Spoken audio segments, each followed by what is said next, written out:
என் அன்பு குழந்தையே, நேற்றைய தினம் உன் வீட்டில் நடந்த சம்பவத்தினால் நீ ரொம்ப மன உடைச்சலுக்கு ஆளாகி இருக்கிறாய் என்பதை நான் அறிவேன். இதே மாதிரி சம்பவங்கள் அல்லது மோதல்கள் எல்லோர் வாழ்க்கையிலும் நடக்கக்கூடும்.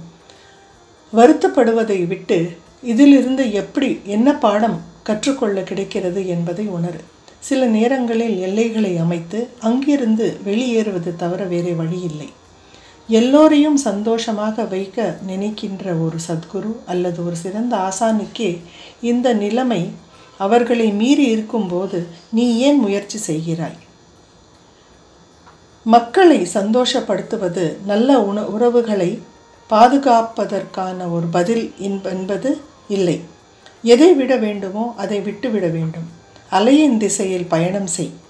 நீ புரிந்து கொள்ள வேண்டியது என்னவென்றால், மனித வாழ்க்கை முழுமையாக ஒரு அனுபவம், ஒரு கற்றுதல், உண்மையான வீட்டுக்கான திரும்பி வருவதற்கான ஒரு பாடம். அதனால் இந்த பயணத்தை மகிழ்ச்சியுடன் ஏற்றுக்கொள், மகிழ்ச்சியுடன் இரு.